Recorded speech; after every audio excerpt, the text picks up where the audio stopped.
सर्व शेतकरी बांधवांचे आपल्या चॅनलमध्ये अतिशय मनपूर्वक स्वागत. मित्रांनो, सध्या अनेक शेतकऱ्यांच्या बागेमध्ये आपल्याला नवती पाहायला मिळत आहे. काही ठिकाणी मोठाले शूट आहे, तर काही ठिकाणी बारीक बारीक कुण्या पाहायला मिळत आहे. मित्रांनो, पहिल्यांदा आपण बघू की मोसंबीच्या बागेमध्ये सध्या काय कंडिशन आहे. हे बघा मित्रांनो, काही ठिकाणी असे शूट आपल्याला पाहायला मिळत आहे. हे बघा मित्रांनो, आणि काही ठिकाणी हे बघा मित्रांनो, एकदम बारीक ज्याला आपण नवती म्हणतो किंवा नवतीची प्राथमिक अवस्था, जी बारीक बारीक कुण्या आपल्याला काही भागामध्ये म्हणण्यापेक्षा बऱ्याच ठिकाणी हे पाहायला मिळत आहे. मित्रांनो, तर या नवतीचं कारण काय आहे आणि ही नवती आपल्याला आंब्या बहाराचं नियोजन करण्यासाठी काही अडचण करणार आहेत का, आणि या नवतीचं आपण कसं नियोजन करणं गरजेचं आहे, आपल्या बागेमध्ये काय करणं गरजेचं आहे आणि काय आपण करू नये, या सर्व गोष्टी आपण या व्हिडिओमध्ये जाणून घेणार आहोत. तर मित्रांनो, सुरुवातीला जाणून घेऊ की कोणत्या कारणामुळे सध्या आपल्या मोसंबीच्या बागेमध्ये अशी नवती आणि अशी आघाडी आपल्याला पाहायला मिळत आहे. तर मित्रांनो, ज्या भागामध्ये अगदी 15-3 पूर्वी पाऊस पडला होता आणि काळीची जमीन आहे, अशा जमिनीमध्ये ज्या बागा आहे त्या बागेमध्ये सध्या अशी कंडिशन पाहायला मिळत आहे. त्यानंतर काही ठिकाणी पाऊस पडून गेलेला आहे, पण पाणी पातळी खूप वाढली आहे. 2 ते 3 फुटावर पाणी आहे. सध्या अनेक ठिकाणी विहिरी बंद आहे, बोर बंद आहे. त्यामुळे पाणी पातळी जास्त उंच झाल्यामुळे त्या बागेमध्ये ओलावा आहे आणि त्या ओलाव्यामुळे सध्या मोसंबीच्या बागेमध्ये अशा आगरी, ज्याला आपण शूट म्हणतो, हे निघत आहे.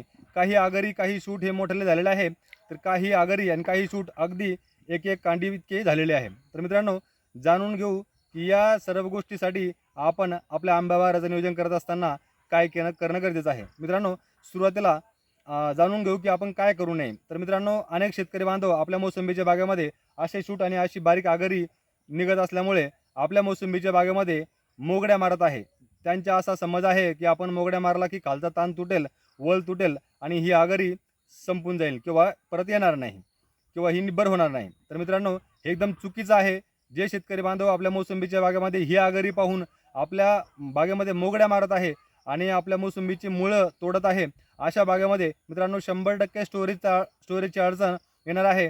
कारण ज्यावेळेस आपण आपल्या मोसंबीच्या बागेमध्ये ताण प्रक्रिया सुरू करतो, त्यावेळेस आपल्या झाडामध्ये स्टोरेज होणंसुद्धा गरजेचं आहे. परंतु आपण जर मोगड्या मारला तर नक्कीच आपल्या मोसंबीच्या बागेमध्ये स्टोरेज होणार नाही. कारण पांढऱ्या मुळ्या ह्या आपण जर मोगड्याने तोडल्या तर पांढऱ्या मुळ्या आपण जमिनीत असलेले सेंद्रिय कर्ब घेऊ शकणार नाही आणि आपल्या झाडामध्ये स्टोरेज करू शकणार नाही. त्यामुळे मित्रांनो, सुरुवातीला आपण आपल्या मोसंबीच्या बागेमध्ये हा प्रकार रोखण्यासाठी मोगड्या मारू नये. तर मित्रांनो, आता हा प्रकार आपल्या मोसंबीच्या बागेमध्ये होत असेल तर आंब्या बहारासाठी काही अडचणीचा आहे का, असाही प्रश्न काही शेतकऱ्यांना पडत आहे. तर मित्रांनो, बिलकुल नाही. या आघाडीची आपल्या मोसंबीच्या बागेमध्ये आंब्या बहार फोडण्यासाठी किंवा व्यवस्थापन करण्यासाठी काहीही अडचण नाही.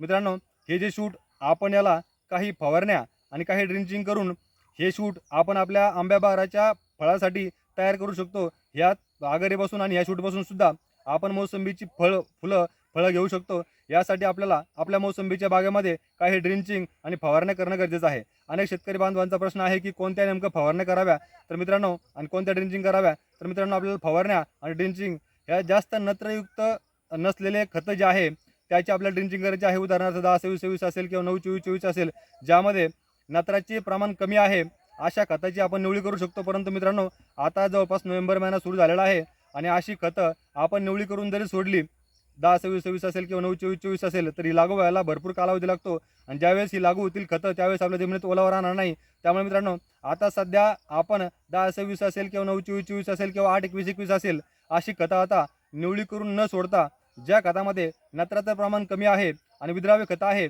अशी खतं आपण आपल्या मोसंबीच्या बागेमध्ये ठिबकच्या स्वरूपातून देणं गरजेचं आहे. कारण मित्रांनो, वॉटर सोल्युबल जी खतं आहे, जी एकदम फास्ट आपल्या झाडाला लागू होतील, तशीच खतं आपल्याला आता सध्या ड्रिंचिंगमधून देणं गरजेचं आहे. कारण आता आपल्याला जवळपास 10 नोव्हेंबरपर्यंत शेवटचं पाणी भरून घ्यायचं आहे.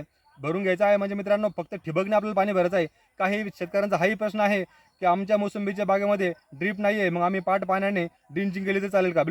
मित्रांनो, बिलकुल नाही. ज्या शेतकरी बांधवांकडे आता ठिबक नाही आहे, अशा शेतकरी बांधवांनी आता ड्रिंचिंग न करता आपण फवारणीतून विद्राव्य खतं घ्यावी आणि आपल्या मोसंबीच्या बागेमध्ये स्टोरेजचं काम करावं. ही जी नवीन नवती आहे, हे जे नवीन शूट आहे, हे टणक करून यामध्ये स्टोअर करण्याचं काम करावं.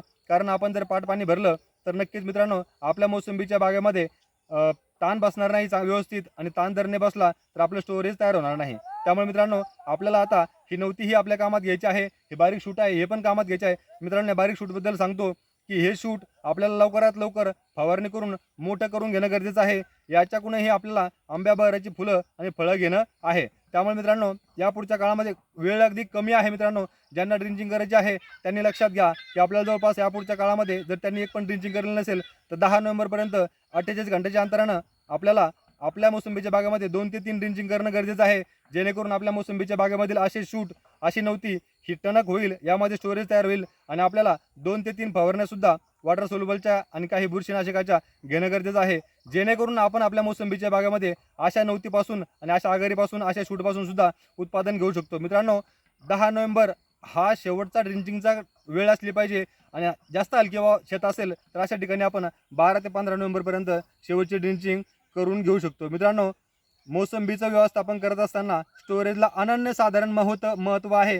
त्यामुळे स्टोरेजकडे आपण जर ध्यान दिलं तर नक्कीच आपण मोसंबी आंब्या बहराचं व्यवस्थापन करण्याची अर्धी लढाई याच महिन्यात जिंकणार आहोत. त्यामुळे मित्रांनो, स्टोरेजकडे लक्ष द्या आणि आपल्या बागेमध्ये आता मोगड्या मारता शक्य असेल तर ठिबकनेच फक्त ड्रिंचिंग करून आपल्या मोसंबीच्या बागेमध्ये 2 ते 3 फवारण्या करून स्टोरेजचं व्यवस्थापन करणं गरजेचं आहे. मित्रांनो, हा व्हिडिओ आपण कोणत्या जिल्ह्यातून कोणत्या तालुक्यातून पाहत आहात नक्की कमेंट करा आणि आपल्या मोसंबीच्या बागेमध्ये आता काय कंडिशन आहे हे आपण कमेंट करून सांगा. यावर्षी आपल्या मोसंबीच्या बागेमधून किती झाडापासून किती उत्पादन निघलं होतं हेही मित्रांनो नक्की कमेंट करून सांगा. धन्यवाद.